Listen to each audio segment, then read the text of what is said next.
f of x is equal to x minus 1. That means x minus 1 is equal to 0. So this implies x will be equal to what?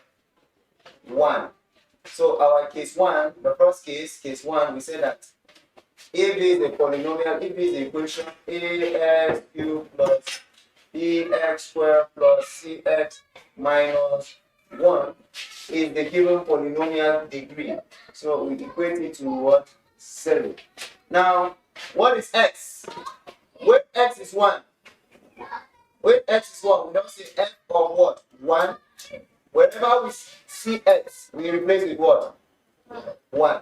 Alright? So this one becomes what now? We have a into what? 1 cubed plus b 1 squared plus c into what? 1 minus 1 equal to 0. You follow it? Alright. Now this becomes what? This becomes what? Our f of 1 becomes what? A, because 1 cubed is 1, a times 1 is 1, plus 1 squared is still 1, b times 1 is what? B, c times 1 is still c, minus 1 equals to what? 0. Do we have that? Is that following? Alright, from here, what do we have? From here, what do we have? Yes, anybody? From here, that means we say that a plus b plus c is equal to 1. These are equation 1. Are we following? Alright, now let's go to the second case. For second case. Now we say f of x. X. We are finished with x minus 1 now. We're now going to the second factor. That is x plus 1. Are we following? We have x plus 1. So x plus 1, we equate it to 0. That means x is equal to what? Minus 1, right? Are we following? We take plus 1 to the other side. X becomes what? Minus 1. So we substitute the value of x. So we have case 2, the second case. Case 2. We still have the same equation. Plus bx squared plus cx minus 1 equals 0. So f of minus 1 is equal to what? Is equal to what? Wherever we see x, we put minus 1. So we have a minus 1 cubed plus b minus 1 squared plus c into minus 1 minus 1 again equals to what? 0. Alright. So this becomes what? Our f of minus 1 becomes what? Minus 1 cubed minus 1 times minus 1 times minus 1 give us what? Minus 1, right? So we have a times minus 1 minus a, right? So now let's go. Minus 1 squared is 1, right? That's minus 1 times minus 1 is equal to 1, right? The minus goes. So we have b times 1 give us what? Plus b. Then c times minus 1 is going to give us what? Minus c. Then we have minus 1 equal to what? 0. Right? So let's rearrange. So this implies what? Implies what? Let's bring this one, make this one. B minus c minus a is equal to 1. Right? I hope you understand what I did. I just rearranged it. Or let's just make it the way it was. Minus a plus b minus c equal to 1. This is our equation number 2. Now let me come here. Let's come here. Alright. Let's go to the third case now. F of x is equal to x minus 2. That's this, right? That's the last one. The last factor. So if f x minus 2 is equal to 0, what is the value of x? X is equal to what? 1. X minus 2 is equal to 0. What is x? Yes, it's just 2. We take minus 2 to the other side, right? It's like that. Right? We take 2 to this side. So it becomes x equal to 2. So that takes us to the last case. That is case number 3. What is case number 3? We have to substitute the value of x equal to 3 into this equation, bx squared plus cx minus 1 equal to 0. That's the last one. So when x is 2, what happens? So we have a into x is 2. So we have 2 raised to the power of 3 plus b x 2 square plus c open bracket what? 2, that's x, that's this, minus 1 is equal to 0. Alright, let's continue. 2 raised to the power of 3 is what?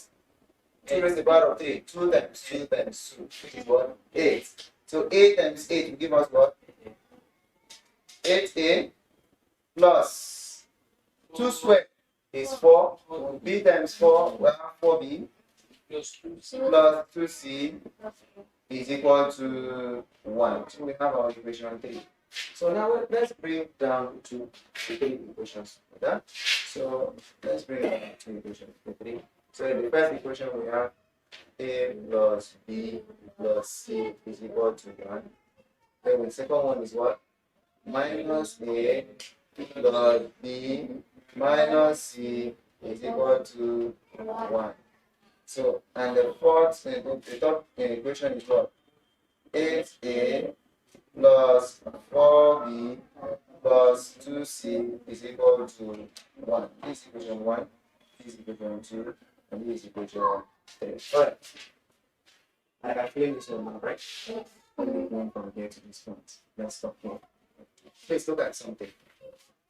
You know that we have 3 unknowns. We have A unknown, we have B unknown, we have C unknown. Now, we have to solve them one after the other. For us to be able to solve this, we have to eliminate 2 variables. Then we solve them independently. How can we do this? Please look at something. We have to eliminate, either we eliminate A and B, then we solve for C. Or we eliminate B and C, we just solve A. Or we eliminate what again? A and C, then we solve for B. We cannot solve anything except we eliminate 2 of the unknowns. And how can we do this? Check. How can we do this? We have A, we have minus A. We have B, we have B, we have C, we have minus C. Please, everybody look at something. Look at these 3 equations. Is it possible to eliminate A and B? In these 3 equations, A and B, B and C, or A and C. Is it possible? Check. If it is not possible, then you create the possibility. You make it possible. How can we eliminate A, B, or A and C, or B and C in this equation? Remember, we can either eliminate all of them at once, or we eliminate the first 2. We take the first 2 equations, eliminate A and B, and then use the value and create another equation, and then eliminate one of them, and then continue solving the equation. So what can we do? Yes, any idea? Any? Think.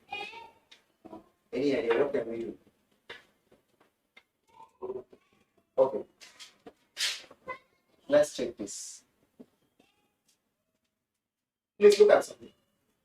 If I say let's add 1 and 2, equation 1 and equation 2, please pay attention to something. If I say let's add this and this together, A minus A equals 0. True or false? Right? We are adding it. A plus minus A becomes A minus A. This is 0. B plus B is 2B, right? C plus minus C, 0. So what is left in this equation between 1 and 2? Just B. So I can say, okay, let's add 1 and 2. If I say add 1 and 2, or A and A is 0. A plus minus A, 0. C plus minus C is 0. We're left with B plus B. So we have B plus B is equal to what? 1 plus 1. True or false? B plus B, 2B. 1 plus 1, 2. So this becomes equal to what? 2B is equal to 2. What do you do? Divide both sides by the coefficient of the unknown, right? Which is 2 all over 2. So our B is equal to 1 divided by 2. So B is equal to 1, right? Please, do we understand? Is that okay? Alright. Now that we have B is equal to 1, we now substitute the value of B into one of the equations. Right? Okay, let's put We say put the values of B. Put the value of B into equation what? Equation 1. Alright, what is equation 1? Should we use equation 1 or equation 2 or equation 3? Which one of them should we use? No, like equation 1 or equation 2? Which of them? Equation 1. Equation, okay. Equation 1, what do we have? We have A plus B plus C equal to 1. B is 1.